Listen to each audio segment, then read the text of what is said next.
Hello, listeners. This is Lee Price. This is Will Ford from Football 365. And you're listening smartly to At the Bridge Pod, a Chelsea FC podcast, although I would describe it as the Chelsea FC podcast. Magical from Eden Hazard. Kai Havertz in the Champions League final. Ivanovic! In the middle, it's just behind him. But it's swept in by Hakim Ziyech. Matic with the ball driver. Matic takes the net off. It's time for another episode of At the Bridge Pod, your number one Chelsea FC podcast. Coming up on this episode, it's time for another predictions episode. How wrong are we going to be about Euro 2024? Oh, welcome back, everyone, to another episode of At the Bridge Pod. I'm joined in the virtual room, filled with lions. I've got all these bloody lions around me. It's not safe. I've got Ollie, I've got Berth, I've got Chris. I'm about to be mauled. It's a Friday show on a Thursday again. What are you looking forward to this weekend, team? So I'm in a darts tournament tomorrow, which is pretty exciting. Well, that's random. It is really random. You say Didn't it's see that random, coming. but here's a little fact for you. Over the past couple of months, I've actually became a relatively decent darts player. So I'm basically Luke Littler. I was going to say, Luke Littler, eat your heart out. I think darts has kind of taken the UK by storm a little bit. I think darts is like whenever. It's an unbelievable sport, and I don't know if you've ever been, but I've been lucky enough to go, and it's just incredible. Like, it's such a good time. Everyone's there for a good laugh. Everyone's drunk, which is always funny. And yeah, like it's good to play. It's just good little game to play. So I'm enjoying it. So yeah, I'm so bad at darts. I used to have a board in my room when I was a kid, and I would miss the board. We had one on our ceiling. It just made me throw up. I had one on your ceiling. Okay, someone got that joke. Next time, anyway. Okay. Me. Well, can we cut that out? Can we cut that out, please? Oh dear. Just to make myself look good. You know what? I'm jumping in first, actually. Well, second to say it's got to be Chris's birthday tomorrow for me. I'm giving him I'm giving you a much deserved mention because, and I'm genuine. This isn't me taking the piss. I'm not going to rip you now. Like, genuinely, because I know our listeners bloody love and appreciate him on the show, and I certainly do. We all do, and of course, there's something else. Second to that, obviously, Denmark kicking off against Slovenia on Sunday, and Euros, of course, and I want to know what ITV and BBC have got lined up for their intro songs. That's always a highlight for me. The World Cups are usually better than the Euro songs, but you know what? I'm all right with whatever we get. You know what? For that, Chris, what are you looking forward to? Well, as you said, it is my birthday tomorrow. Happy birthday for tomorrow, Chris, by the way. Yeah, thank you. Tomorrow. How old I know are you? people 35. You're Wow. not 35. Are you actually 35? Wow. Yep. Listeners, Crikey, no one knows anything about each other on this show. He won't have much time left. He's going to shuffle off this mortal coil before we know it. I feel like it. He'll be announcing a retirement very soon, unless he's a defender, and then he might last another couple of years. No, Chris isn't a defender. He's like Not yet. like a little whippet. Yeah, he's like Timo Werner. Wow. Yeah, But but he can better. save. But better. I'm glad you added that. Oh my word. Yeah, so yeah, it's my birthday. I'll be honest with you though. People have expected me to say now that I'm doing something. I'm not. I haven't done. I haven't really Are celebrated. you not rolling the for, like, celebrations into one? Yes. You're getting like the birthday, Father's Day combo. Yeah, I get that a lot with when my birthday falls. So yeah, you do kind of get away with that. Yeah. But to be fair, it'll just be a normal weekend. I think birthdays, when you've had so many of them, you just forget about them. When you're 97, you just that is the most Chris answer Chris, about Chris, anything honestly, ever. Honestly, Chris, I didn't realise how old you was. I thought he was only a couple of years older than me. Oh my And god! I'm old. Yeah, you see. Wow. So when I talk about aching and stuff, Oh, I mean it. You're all old to me. You don't look 35 though, Chris. You don't look 35. Don't look at you don't look at a day 33. under 36. Chris. Ollie, what are you looking forward to? We, as Chris alluded to, it's going to be Father's Day this weekend, and I'm going to go up to visit my dad and see some family and whatnot, and just have some general celebrations and have a good time. Sweet, that's Very good. nice. That's a good one. That's a very good one. It is. Only I mentioned the Euros then, so no one gives a fuck about that. I'm done messing. Right, we're gonna It's hit England, isn't it? We're not gonna hit. Yeah, well, we're not gonna hit the news because we're gonna dive into a shout out, and I had to include this one. So, it's 5 stars, so it gets read out. Rage bait. That was the title, and everyone's seen this. Everyone has seen this, and we all had the same thoughts. So yeah. So I'm going to read it for you. It's from Zed Harry 4523, and it says, "Absolutely brilliant rage bait for a Chelsea supporter. Their absurd takes on Gallagher, Enzo, and not understanding any circumstance of Chelsea every week are hilarious. But that's the point of the pod, and the creators are very talented at creating emotion with outrageous takes. Don't agree with much of what they say, but they are definitely entertaining. 5 out of 5. I don't know if they love the show or not. Just can't tell. He said we were talented. all I've got to say for that is thanks for the 5 stars. And if you hate it, I couldn't give a shit, really. Thanks for the 5 stars. So thanks, mate. You know what? I would suggest that anyone who actively listens to this show and doesn't like it, I would suggest you don't. that did sound though like where we have like a script that we read that we all come up with. Well, we do. I'll tell writes it every week. Mikey comes up with a script, and the 3 of us just sort of ad lib around that. We are all paid by the club to hate Enzo. And in all fairness as well, until like about half hour before the show starts, I'll normally ask, "What's the topic this week?" That's true. That is true. Yeah. So I don't know about you guys. It's not as planned and professional as he's made out there. No. I don't know what you're talking about. Todd Bowley, cash up me 30k the other day just to say that Conor Gallagher was terrible. Yeah, he has to be sold. On that note, that's going to be fun because we're going to hit some news. Oh boy. Time of the week. Check out the news you may have missed. You've missed none of this, listeners. I know you haven't. In the elevator of Chelsea news, Armando Broja is expected to still leave Chelsea on a permanent move, but the potential move to Monaco has gone quiet. Chelsea are interested in Villa striker Jhon Duran. Chelsea have at least 2 other strikers on their shortlist, including Solanke and an unnamed name. Benjamin Sesko is staying at RB Leipzig. He's signed a new deal. Chelsea are fearing losing Conor Gallagher on a free transfer as he could sign a pre-contract with foreign teams in January. There's been a change around the Conor Gallagher situation, with a reversal being strengthened by unexpected predictions from within Chelsea. Chelsea are further ahead apparently in the race for Michael Olise. Sam Kerr has signed a new deal with Chelsea till 2026. And finally, Lamine Yamal has said, and I quote here, "I brought my homework to the Euros because I'm in the 4th year of ESO and I have online classes too, and those are going fine. I hope the teacher doesn't get mad at me." Look at you. Fair play. You forget how young some of these players are. Like, he's 16. It's like, bless him. That's mad. Wow. You can go to Chris the Euros. Almost 20 years. Chris is almost 20 years older than him. And Chris has still got homework to do. So, yeah. I mean, I've got a rant lined up, but we can park that for a minute. But what grabbed your attention? I don't know. Should we talk about Lamine Yamal doing his geography? His GCSEs. He's learning what an oxbow lake is. Yeah, I was just about to say that. Do a few crosses. I remember into the that in my exam. Long division. God, they start so young now. Wow. I think though, going back to like the actual news, because let's face it, like Lamine Yamal stuff is just mad, really, late 16. But actual Chelsea news, I think all of us can agree that none of us really want to sign Jhon Duran.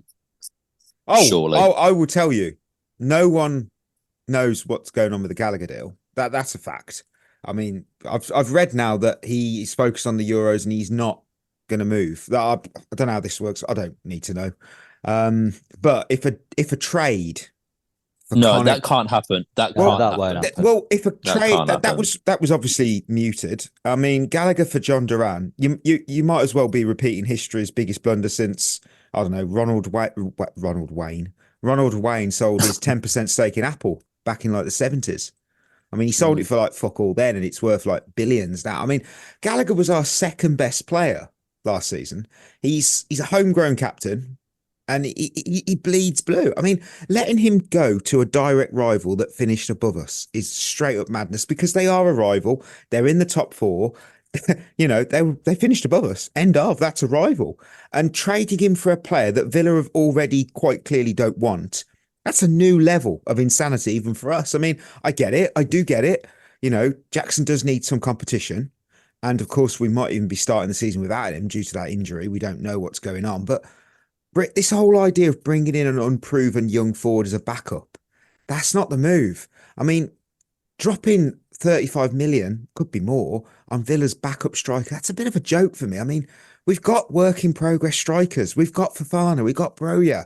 I mean, what we need is a proven striker. We've said this all damn season. We don't need another gamble. I mean, even if we got him for, say, half the price, I still feel that would be a ridiculous percentage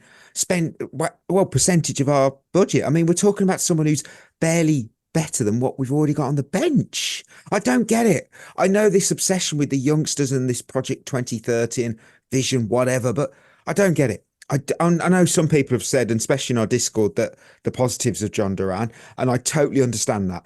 But I don't get spending so much on a gamble again. I don't get it. I don't know how you feel. No, I totally agree. I totally agree.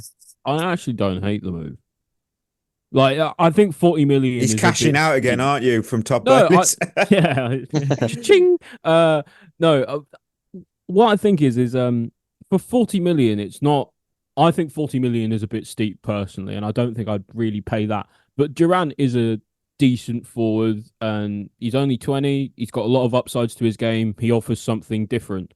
If you offered him to me for 25 million, that makes a lot of sense to me. But then again, at the same time, these are the prices you pay for the premium positions, goalkeeper and striker. Like, we spent 40 million on Disasi, we spent 60 million on Kukurea, we spent 60 million on Mudryk. Are we really in a position to be complaining about 40 million on Durant? Yeah, but if we're repeating the same mistake, we're going to be repeating the same mistakes then. Overspending. He scored 5 goals in 700 minutes or so in the Premier League. That's a decent return. What I'll say to that is, and I don't think Jhon Duran's a bad player by any means. I think he can be a really good player. Yeah, of course. A lot of stuff that people moan about Nicholas Jackson about is literally exactly what Jhon Duran does, but probably worse. So why would you bring in someone who's younger, not as good, probably won't score as many goals as Nicholas Jackson? Why would you bring him in? Because I think he adds a profile to the squad we don't have. But the thing is that I don't want a striker coming in, because it's been our problem for years, apparently, that we need a number 9 that's experienced. We need someone like, for instance, an Osman. I'm not saying go out and buy Osman, but someone like that. I know we buy someone like that, or even an older, experienced player just to play on the bench, just to give Nicholas Jackson some breathing space. I don't want to be bringing in Jhon Duran. He'll be erratic, won't get many minutes. What is the point in that? I do really strengthen appreciate elsewhere, that. I think, personally. I do really appreciate that point of view, Berth, but there aren't that many experienced centre forwards on the market at the moment, and everyone's a bit of a gamble. You've got Solanke, who we don't know if he can make the jump up to an elite club. You've got Tony and all the problems that he's got. You've got Osimhen, who's going to be 100 million. You've got Tammy Abraham, who, some people like and some people don't like for varying reasons. Like, nobody's a sure bet.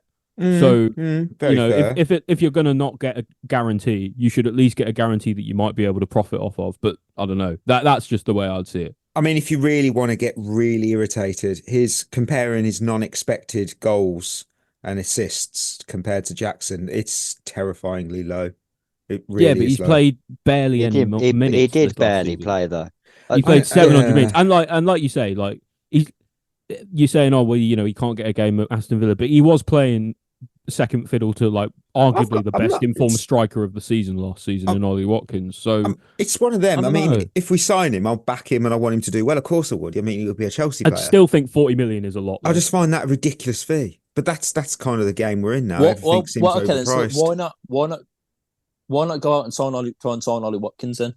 Because Villa are going to be in the Champions League and they won't sell him. They're not going to sell him for less than. I don't think they sell him. I think it's that, and he seems happy. And at the same time, then him and Jackson are almost the same player, so you're not even getting a new profile, and you're going to be spending through the nose for it as well. They'd want an Osimhen type thing for Ollie Watkins. That's the truth. It'd be a minimum 80 million, wouldn't it? I don't think you'd get him for that. I think it would be at least 100. They got 100 for Wow. Grealish. That's true. That's true. They're gonna want that for Watkins. I don't hate the Duran move. I don't think I don't agree with 40 million, but that's the market you're in now. I mean, you're paying 30 million now for championship players. I mean, we think played Crystal- 25 I think- million for Chukwuemeka, didn't we? He's from the same club. I think Crystal Palace paid nearly 30 million for Adam Wharton from Blackburn. He was in the championship and he was 30 million. So that's sort of where the money's gone now. I think Duran is a decent player. The one thing I would say about it is I understand what people are saying about Duran doesn't come in and make our team better. He's not the proven goal scorer that we need. And I agree with that. But what we are doing, I would say then, is we're not signing that player because we're just backing Jackson, which I do agree with. Which is what I think we should be doing. He had a good first year. So let's give him another year of being the main guy. And if he kicks on, then we don't need to sign £120 million Victor Osimhen because we've got our own one. So I don't mind bringing in a backup. And I do think Duran is better than Fofana, and he's definitely 100% better than Broja. Yeah, I mean, true. I guess I'm going back on my argument now. Yeah, I mean, he's better, yes. I just don't know how much by. I think that's the thing, isn't it? Is he 40 million better than just having Broja for another year? I don't know. Yeah. No, I'd rather spend the 40 million and get rid of Broja. Yeah. Well, we'll see. We'll see. Let us know, listeners, what you think. The Euros are kicking off tomorrow at the time of recording, and hey, we'd simply not be providing you listeners a good service if we didn't get our crystal balls, rub them hard, and predict what's going to happen. It sounded really weird. Well, this is part of the pod. This is part of rage bait, you see. So, as I delayed there to get my own list up, simple some categories here. Hey, first up, we got winner. Now, you know what? I'll let Berth go first. Actually, who have you got? I've got France. Bit of a boring pick, but I've got France. Okay. I'm with you, Berth. I just think they're too good overall. They're just too good. They've won a tournament recently. Got to a final of the World Cup. I think they're very, very good. They've got the best team. They've got the most balanced team. They've got the best striker and arguably the best manager. So it's like, who is going to beat them? Gareth Southgate in a waistcoat, apparently, according to some people. Yeah, don't. You know, I'm completely with you, Berth. France look to me like head and shoulders above everyone else. What? Yeah, Chris. What about yourself? Who have you got? I've got Germany. Wow. I don't mind it. I don't mind it. I don't mind that. I don't particularly think that Germany team is great, but Germany have a history of winning stuff when they're not great. Yeah. And I think people are really playing down the host factor. Hosts always do well. Home advantage is massive in a tournament. And with it being in Germany, we got to the final with it, didn't we? Exactly. I just think they could do it.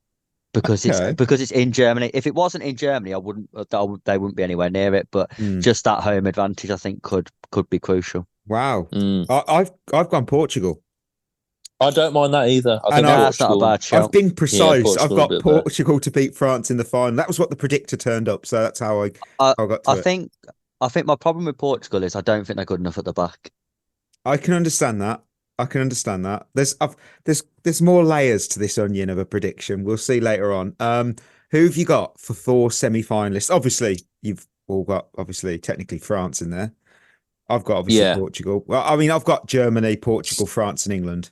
So that's exactly mine. That's my wow, four. Yeah, nice. That's my 4 as well. Mine's actually a bit different. Okay, I've got Spain, Portugal, Italy, and France. Spain, Italy, Portugal, and France. Okay. You think it's okay? Okay, no, not gonna. Yeah, I don't know. They've got something about them. They got some really strong players that they didn't have at the last couple tournaments. I feel like it could carry them quite far.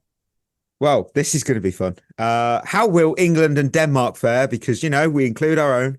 I did a tournament predictor, so I had Denmark being knocked out by Germany in the round of 16, and I had England in the semi-finals. So there we go. You know what? That's exactly what I picked. That's exactly what I picked. Yeah, round of 16, and then pretty England accurate. semis. Chris has got to because he's no way he picked Denmark to finish third. No, I had Denmark to go out in the round of 16 against yeah. Germany. And I've got England to go out in the semi-final against France, but I wouldn't be shocked if we went out in the quarters to Georgia. I think it was right.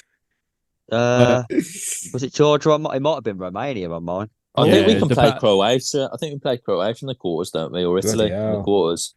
Well, I think it depends where you come in the group. Well, we know Ollie hasn't got England in the semis. No, what I've gone is I've said England will do all right, but we will be dumped out before the semis, so sort of similar to what Chris said, and then Denmark will make it out of the group, but won't go much further than that. Yeah, that's pretty fair. Dark horse, and this is bloody convenient because I've got Romania, as Chris has touched on earlier about could get into the quarters. Look, they topped their group in qualifying, and their group is the most open because it's got Belgium, Ukraine, and Slovakia. And I really could see them finishing second, and they could spring a surprise in the knockout. So, hey, keep an eye on Dennis Dragus and Florin Koeman. Both have been dubbed. This is my research. Both were once dubbed the Romanian Grealish and Mbappe, respectively. Read into that what you wish. Read into that what you wish. I'd rather have the regular Mbappe. Man. Berth, who have you got? So originally I did put Turkey down as a dark horse. Didn't we do that for the World Cup? Yeah, I know. But I think that they have got a good chance of being a dark horse, but it changed yesterday when I did my sweepstake at work. And I picked, well, I didn't pick, but I got given Hungary. So I'm going to a great shout. Wow. And looking at the team, I think, you know what, they're not bad. Obviously, Szoboszlai's there, and I think they've got a few decent players. And I do think they could cause a few upsets. I know they lost to Ireland the other week, but I think they're fairly decent, and they've beat England 4-0 before, got some good results. They haven't lost that many in a while. So, yeah, I think Hungary aren't actually a bad shout to be a dark horse. They're a solid unit, aren't they? Like they seem to have quite a good team togetherness, and then they've got the quality with Szoboszlai and is Gulassi still their keeper? Yeah, probably. Yeah, I think he is. Yeah, I think he is. Yeah. So it's funny you said that, Berth, about Turkey, because that's who I picked for a dark horse. Yeah, they look solid. Yeah, I don't know. I think they've just got a better chance of getting out of the group, in the auto qualifier than someone like Georgia or Czechia, who are also in their group with Portugal. I think they'll get second in the group, and then the dice kind of fall where they may. They've got some really good, talented players. I don't know if Çalhanoğlu's going. I think he is. Yeah. But you've also got Arda Güler as well, and Tosun up front, who's no slouch at international tournaments. No, he's not Everton Tosun. Arda Güler is, by the way, one of the best young players in the world at the minute. Yeah, he's brilliant. Really, really good. Chris, really good. Chris, who have you got? Who have you lined up? I've gone for Switzerland. We all felt that one. Do tell. Yeah. I think they get out the group, especially with so many third place teams going through it. Like I said, it's harder to get knocked out of the group these days. Yeah. They're just one of them teams where they can be really hard to beat, and they've got plenty of tournament experience. And in the round of 16, I've got them to play Italy, and I wouldn't be shocked if they knocked Italy out. And then if that happened, I wouldn't be either, yeah.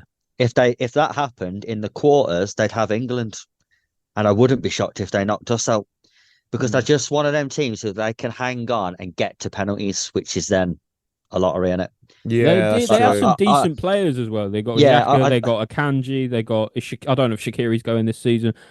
Sommer in goal as well. They're a lot more of a balanced team than it looks. Exactly, and I don't think they'd go any further than the semis against France. But I think if Switzerland made the semi-finals, that would be a shock. I think it's one of them, isn't it? They could almost ride sort of the tournament and like the leadership, and like they can ride a wave of it, or they can just be dumped out straight away. Well, Big Nation flop. 2 options allowed because why not? I mean, for me, what's a flop? I mean, you have to be knocked out in the group stage, but that's nearly impossible, as Chris said. So I kind of looked at it with a mix of, could they get knocked out? Could they finish third? So, or like underperform expectations is what I put as well. It was. I'm so glad I picked 2 because it was a toss-up between Italy and Netherlands. I mean, I could see Netherlands finishing third as Austria are a good side. I mean, they could be a dark horse. They could get to the semis. I wouldn't be shocked there. But I mean, yeah, that injury hit Dutch midfield is so weak. It is losing Koopmeiners and losing De Jong is absolutely disastrous for them. So I feel that it's Italy and Netherlands for me, but I think Netherlands will just do it a bit worse. Yeah, Chris, who have you got? I've got Belgium. It's a good shout. I think they'll get out the group, but I think they could go out in the round of 16. Just because Belgium are one of them teams where they've got all the players, but they can't put it together. And the team is weaker now than it was at the last international tournament. Yeah, exactly, and it's getting older. It really probably is their last chance, really, but I just don't think it's going to go well for them. And then, although I've got them to go out in the quarterfinals, and I do think they'll make the quarterfinals, I still think it'll be a disappointment for them. I've got Spain. Oh, Could see I think it. if Spain went out, I think if Spain went out in the quarterfinals, that would be a massive disappointment to them. Yeah, that's fair. Ollie, who have you got? People aren't going to like this. England. So I've got England and Germany. What's wrong with you, Ollie? Wow. Germany. And let me tell you why. For Germany specifically, it goes back to what Chris was talking about earlier. They are going to be expected to have the home advantage in every single game. They should be going into every game assuming they can win it. And I'm not sure they've got enough to get them far enough despite that. Especially up front, who have they got as strikers? Undav and Havertz, right? In terms of the strike force up front, it's quite weak. They've got goals from all over the pitch in other areas, but if they can be stifled, I don't think they just don't have that centre forward that can push them the little extra mile, and just for that, I think they might fall out of favour earlier than we expect. And Germany for the last few tournaments have really kind of underperformed on the international stage, and I just wonder if this is going to be a bit of a continuation of that. Okay. And for England, I think personally that England are really, really, really overhyped at every single international tournament. I think a lot of people are going to be expecting England to get to at least the semis, but I don't think it's going to be that easy. And for me, a disappointment is a team that just really underperforms based on where you would expect them to get. And I think a lot of people are going to be surprised that if England get knocked out in, say, the round of 16 or the quarters. Well, we've had our rage bait there, so straight to birth. What do you think? You're welcome, Harry, whatever your name is. So I've gone for Holland. So I think they're very good at the back, but I think going forward they're awful. And Mikey, like you said, their injuries in midfield have just hampered them massively. I think so. A lot of people have them as like underdogs, but like to go far. But I really don't think they will get far. I think they'll be poor this tournament. And the other one, Chris said, is Spain. And I think Rodri, you could argue, is actually one of the best players at the tournament. But yeah. Other than that, I don't think they've got some good young players, don't get me wrong, but I don't think, talk about firepower up front, I don't think they've got the firepower to get far. And I think for that Spain team, for what they've done in the past 10, 15 years, I just don't think they'll perform at this tournament. They're sort of between generations a bit, aren't they? It's a rebuilding sort of era for them. And like I said, they've got some very good players, but I just don't think it'll be a tournament where they get, I think, max quarters for them. I really think max quarters for them. Disappointing team of the tournament, non-big nation. I went with Serbia. Is there a little bit of bias because they're in the Denmark group? I don't know, but that's who I got. They do underperform. I'm just not convinced. They've got Milinkovic-Savic in goal and in midfield, and Mitrovic, and I don't. Outside of that, no offense, I'm just not convinced. I'm not convinced. I just think it's But do you remember when Serbia were in the last World Cup and they coughed up one of the most boring performances I've ever watched? It was like a 0-0 or a 1-1. I'm going to go with no because it probably was that bad. It might have been the tournament before where they played. It was either like Nigeria or Saudi Arabia, something like that. Oh, and they coughed up like a 0-0 draw, and it was the worst international football game I've ever watched. I'm pretty sure that they did all right at the World Cup, didn't they? Can't remember. Didn't win it, did they? I can't really remember it. That's how you no, Ollie. No, you cheeky bastard. No, they didn't. They win it. Well, whilst I go to birth to see, no, Yeah, Birth's team. You know what, Ollie? You can pick your team because I'm going to look up this 2020 World Cup performance. Yeah, disappointing team of the tournament for me, I think, is going to be Croatia. Oh, yeah. Oh, I don't know. I don't know about that. I don't know about that. They're just like, it's kind of all the same things we said about Spain, but even like a bit more so. They're kind of between generations. Modric is really getting on. Is he really going to be able to carry them over? Brozovic isn't necessarily as good as he used to be. You've got Gvardiol at the back, but is that going to be enough for the defense? I'm not sure. You got Juranovic as maybe like a wing back on the other side who tends to do well in the tournaments. I just think it's going to be a step too far for them this time.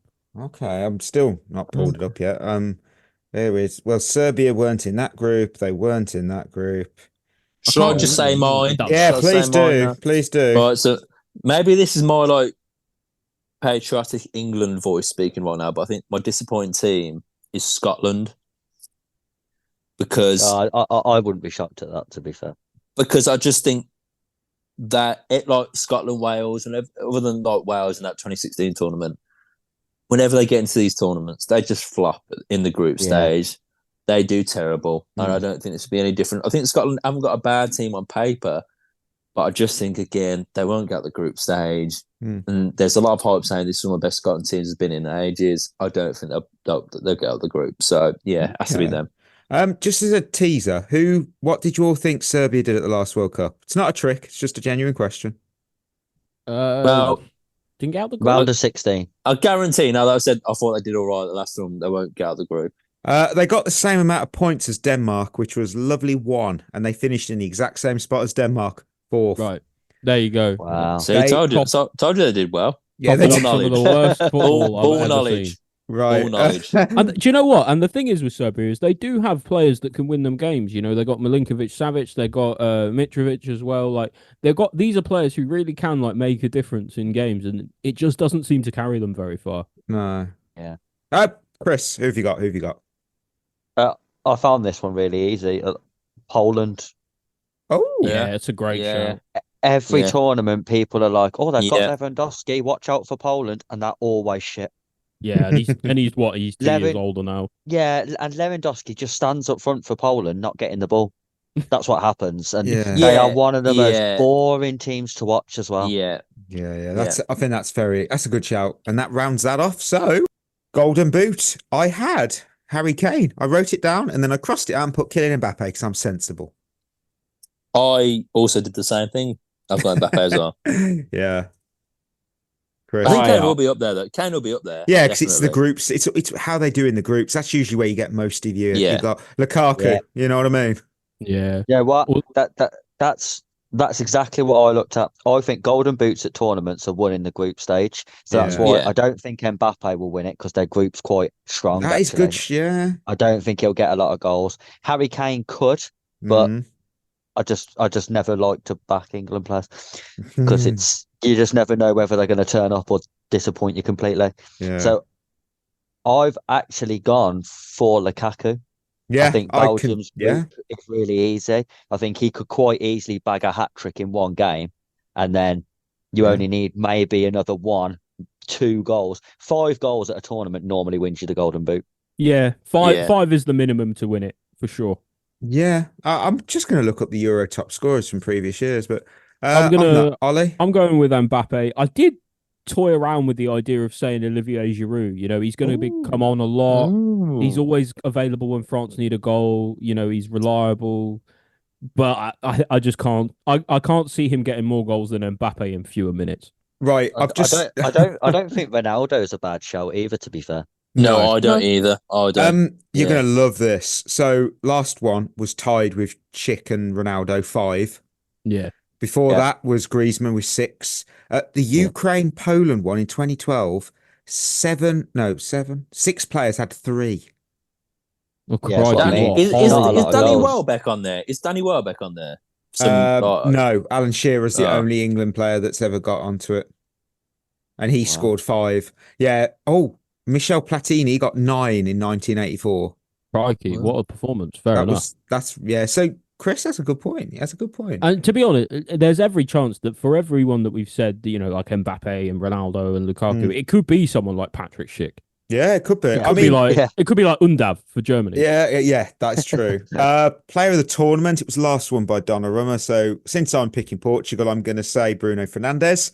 I'm like Chris in the pre-season predictions. I've booked my ticket for this Bruno train and I'm staying on for disappointment. So, but on that, Chris, have you picked Bruno? No, because I've got Germany to win it. That's good logic. I've gone Tony Kroos. It would be fitting, wouldn't it? Oh, I think it'll be his sort of Modric moment. You know, when Modric won the Ballon d'Or after the Croatia got to the final. I think Tony Kroos could win player of the tournament. That's fair. Berth, who've you got?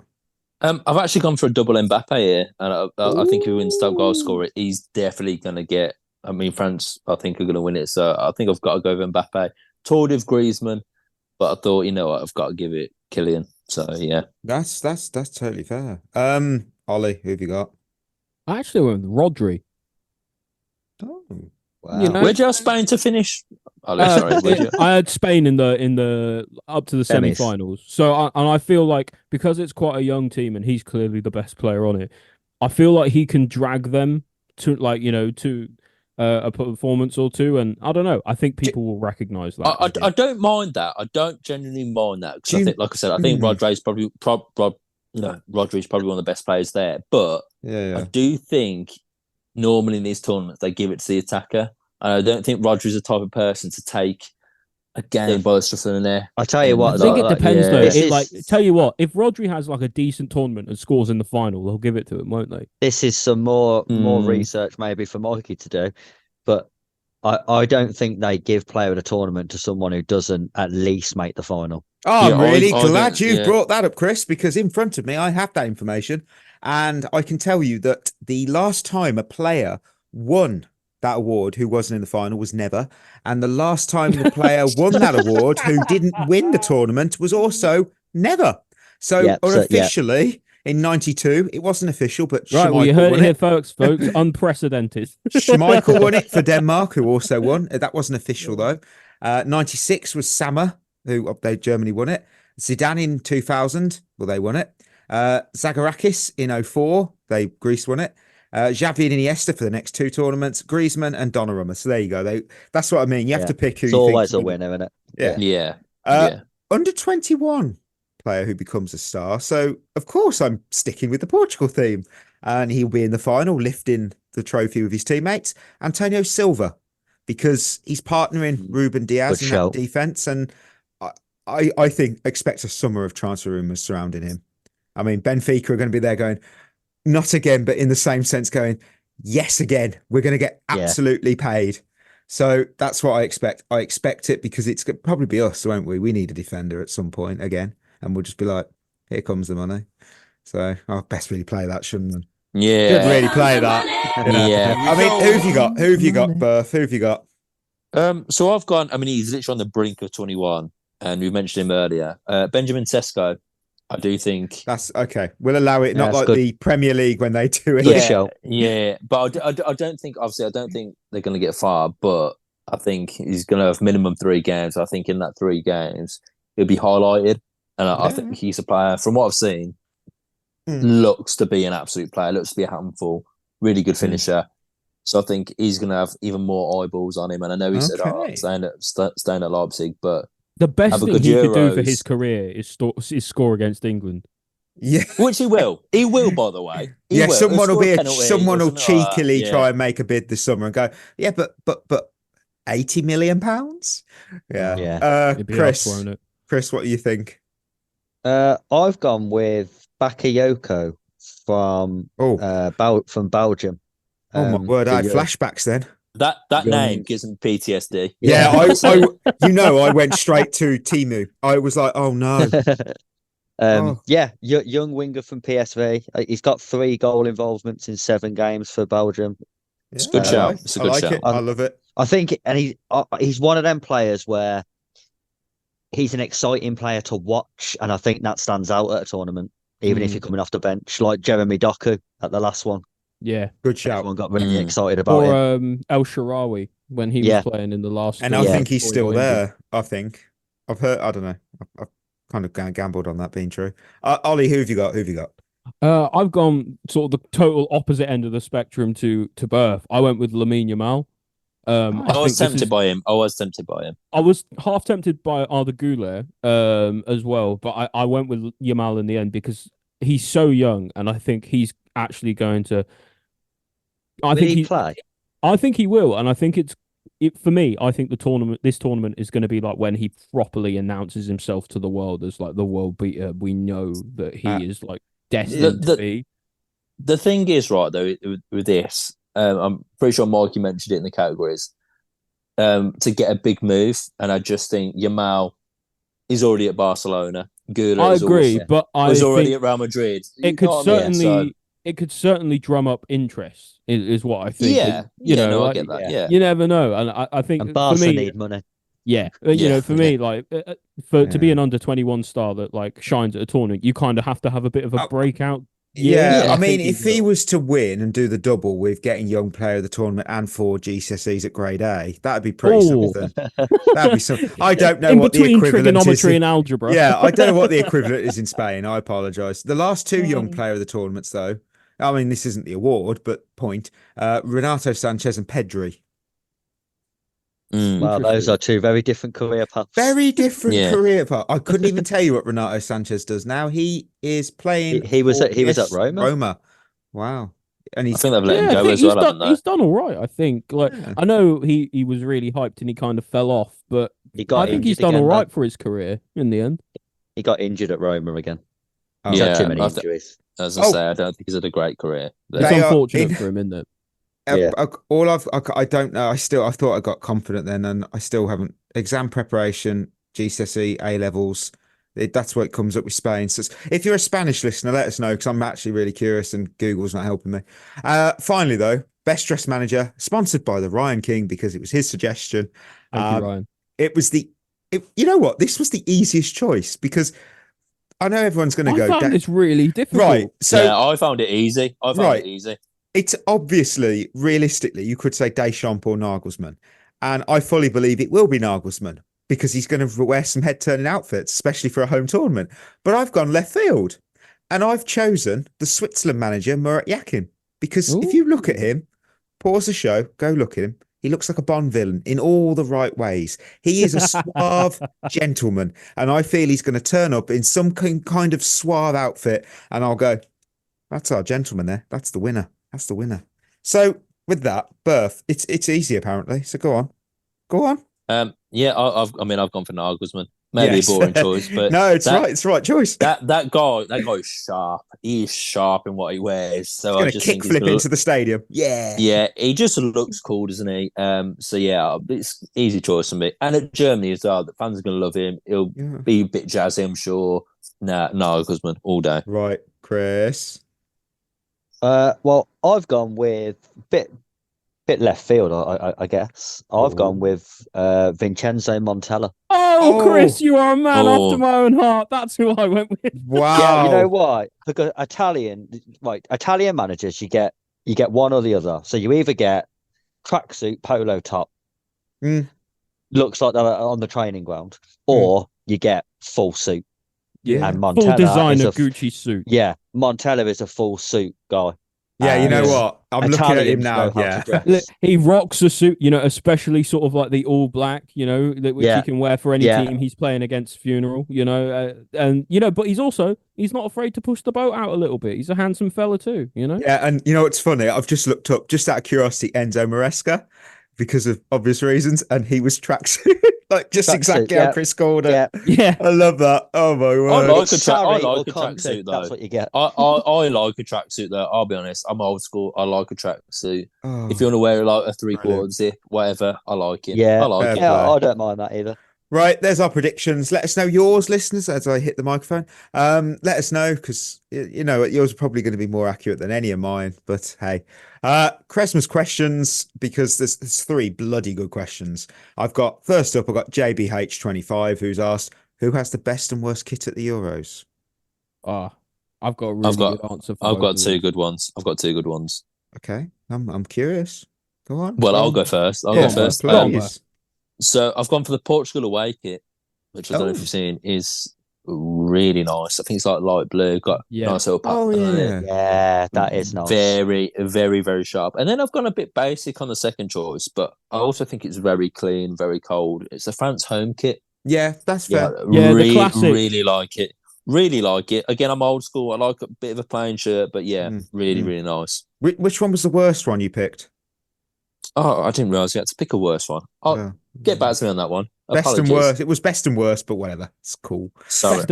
Just the best and the very best. My best kit was Portugal aways as well. Light blue with the spatter pattern. Just looks so clean. It's like an old Portuguese rug that sits in a castle worth millions, and it's a lot like Ronaldo, an old Portuguese man who sits in a castle and is worth millions.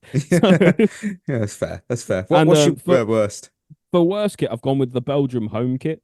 Belgium are supposed to be the kind of this bright, attacking, interesting side. Wow. And the kit reflects, Belgium, the team itself, a bit worn, a bit old, and after this tournament, we'll probably never see it again. Yeah. You know what? I do love the Denmark home kit so much. I won't pick it. I won't pick the nation. I feel Germany, right? I mean, it's a classic. It looks so good. Yeah. Worst was the easiest pick because I went with Croatia's home. I was going to say Croatia. I've just looked. It's Croatia. Usually they have awesome kits, but this year they just hit the zoom button on the previous kit and went, "That'll do." I don't mind that sort of like quartered kit. I can't do it. I'm with Mikey on this. I think for Croatia, it's a downgrade. Yeah. Chris, what have you got? Well, best kit. I'm fully on the Germany train. I picked Germany. It's nice. I just think it's like an almost perfect international kit made by Adidas. And Adidas do great kits. Let's be fair. Who made the Croatia one? Nike. Yeah, well, say no more. Said about that. They said about that. The better. Worst kit. Now, it is also Adidas. Oh. The Italy away kit. I'm gonna have to scroll on internet. It's not great. It's not great. It looks like do you know the knockoff kits like you get in sports? It does look like that. That is so accurate. Oh my word! And it's like it hasn't got the proper badge on. It's just got some crest that says Italia in it. Yeah. That's what it looks like. It it's does. Awful. That is fair. Good shout. Love that. It's a brilliant shout. Can we also give a bit of a sort of like a? I don't know how people feel about it one way or the other, so we'll give it a bit of a honourable mention. Slovenia's both of their kits with the big black bar just down the middle of it. How do you guys feel about that? For me, I haven't seen it. Who made them?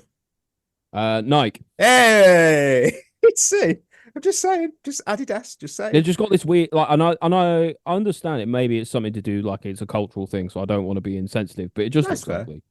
I mean, you know what? I don't mind it.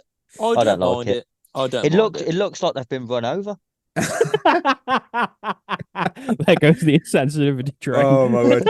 Quickly moving to Steiny, who's asked, who's the player that will come out of this tournament with all the top clubs fighting for their signature? There's always one. I you know what? I genuinely I believe it will be someone from the Ukraine side, because you've got Sudakov or Tishankov, and just look at you. See, you know what? Ukraine's front four are really exciting because obviously you got the two I just said, and you've got the La Liga top scorer Artem Dovbyk, and obviously Mudryk, and he does turn up for Ukraine. I believe Dovbyk is going to Atletico. I think that's already secured. So, but I think one of those, well, probably not Mudryk. I think it'll be a Ukrainian player that everyone's glamouring for. So, yeah. Who have we got? Anyone else? See, I've gone right here, and this is only if he plays. If he plays, I think all the big top teams will go in for him, and I love him to bits. It's Adam Wharton, right? Oh, if he plays, I've watched him a fair few times now. I've been so impressed with him, and I genuinely think if he plays 2-3 games, a decent amount of time, I honestly wouldn't be surprised if Man City, Barcelona, Bayern Munich would be in for him. I think he's that good. I think he's incredible, but it's only if he gets the game time. Which he won't. Wow. No, unfortunately, he probably won't. He definitely will not. I've typed his name in, and one club currently are linked with him. Who's that? It's Chelsea. Yeah, Of course it is. You know what? I'd happily have Adam Wharton at Chelsea. We 100%. was linked with him when he was at Blackburn as well. Yeah. There's an interesting thing, actually, just on a quick tangent about Adam Wharton. Someone from the academy, someone who was working in the academy, said a little while ago that Chelsea produce an Adam Wharton every year. And it's more about the pathways they're not getting in terms of the players rather than the talent. Okay. Fair enough. I forgot someone. Someone didn't answer and I forgot. It was me. Chris. Go on. Oh. Yeah, it was but me me or Ollie haven't got. Go on. Go on, Ollie.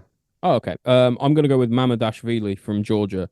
Yes. Nice. The goalkeeper. You know, he's quite highly coveted already, but I just feel like it's a bit inevitable because of the group Georgia have got. He's going to face a lot of shots. And so he's going to get the relegation keeper effect for looking good because his defense is shocking. That's fair. And I don't think he's a bad player, but I think that this tournament is probably going to rise his stocks to levels that they might not deserve. Okay. I'm going to go straight to Chris. Who have you got? I'm going with my under-21 player, Bakayoko. I think he'll have Premier League clubs throw in 40, 50 million at PSV for him, and then he'll come in and it'll probably end up being rubbish. But you could see Palace getting. So we'll buy him Olise then. We'll buy him then. Yeah, we'll probably have him. Yeah. Oh my word! I don't know. I think he'll be in the what do you got in like the conveyor belt, like in terms of the chain along. I think we get Olise, and then Bakayoko would go to Palace. Oh, that's not a bad shout, Ollie. Yeah. Finally, Knight T has asked, create a dream team 11 for the Euros using a maximum of 2 players from the same country. And you can tell I'm thick because I did with 3 French and 3 English players at first, and then I changed it because I realised my stupidity. Okay. I know. So I've gone based off obviously the squads heading to the Euros. It's a classic. It was a classic 4-3-3. So I'll run through them quickly. I've got Sommer. Yeah. Nice. My back line is Grimaldo, Rudiger, Saliba, Frimpong. My midfield trio is Rodri, Bruno, and Jude. And my front 3 is Mbappe, Kane, and Leao.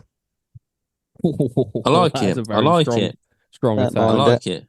Now, I know some of us have got competition here because I remember there was a lot of swagger in the group chat about strong team. So, you know what? Berth, go on, line it up. So I've gone, even though I actually don't think he's going to start for Italy, I think he's the best keeper. Vaccaro in goal. Oh, and I've got Kimmich at right back. Oh, yeah. Ruben Diaz, Van Dijk, DeMarco at left back, who I think is very, very good. Yeah, he's underrated. Bruno Fernandes, Rodri, Bellingham, same as you, Mikey. And I've got Mbappe, Kane, and Yamal. Nice. Not Nice. bad. Go on, Chris. Can't fault that, Chris. Well, I've gone a bit different. So I'm playing a 5-2-1-2. Wow. I love it. I like it. Yeah, go on. So I've got Neuer in goal. Okay. I've got a back 3 of Van Dijk, Bastoni, and Saliba. Oh. And then I've got Frimpong and Teo Hernandez as wing backs. Mm-hmm. Kroos and Bellingham in the middle. Yeah, nice. And then Ronaldo behind Kane and Lukaku.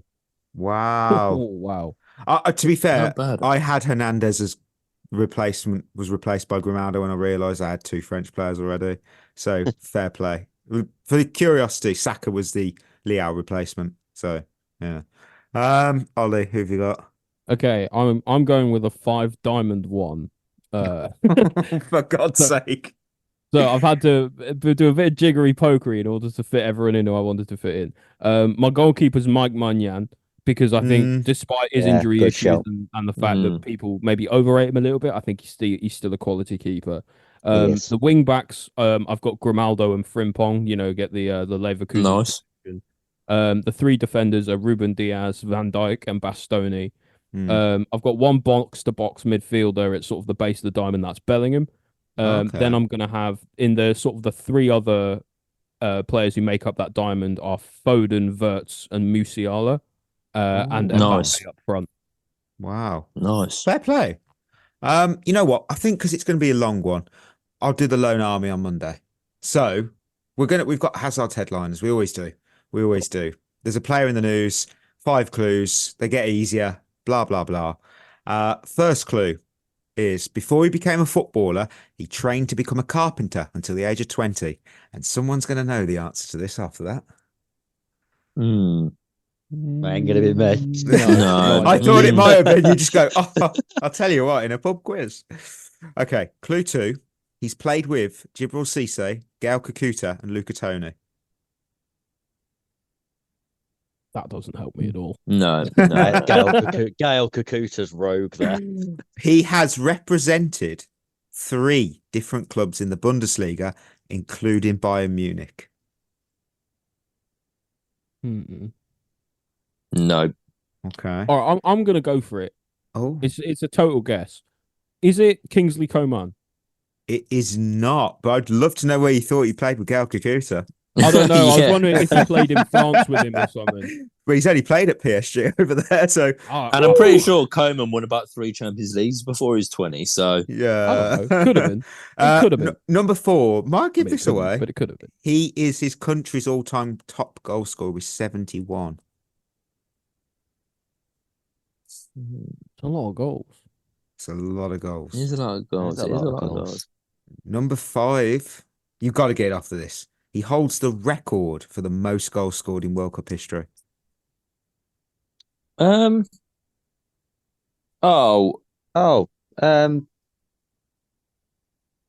It's not. Ooh. Okay. It's not Ronaldo. You ever slide closer? It is I think indeed. it's close. Ah. Yeah. You can guess now. He played with Tony at Bayern, and Cisse and Kakuta were at Lazio. I didn't know played- Kakuta played for Gael Lazio. Kakuta went to Lazio. I know. Yeah, I know. I didn't know that. I Wow, didn't know that. He made something of himself after. See, guys, the transfer ban wasn't for nothing. I mean, off on a tangent, Gael Kakuta's club history is quite something. So Chelsea, then Fulham loan, Bolton loan, Dijon loan, Vitesse loan, Lazio loan. He played 1 game at Lazio. That was a closer.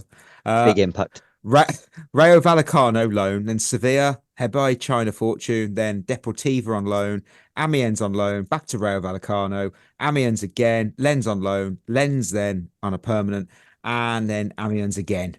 So Jesus. he's doing all right. He's doing all right. That Journeyman. man. But yeah, and why is he in the news? Closer. Well, he was announced as the new manager of FC Nuremberg, which made me feel extremely old because I remember him doing his backflip in 2002. No, front flip. Yeah. Yeah. Well, Wow. it's one of them. Great player. Great, player. iconic. He's always been about 32 though. Like, I've always felt Yeah. like close up. Still is. Been like, yeah. Younger It's than a He's Chris. always looked the same. I bet it would be great to have him as your manager. That would command respect, wouldn't it? Most goals in World Cup history. Well, Yeah. yeah, you can't argue with that. Yeah. No, you cannot.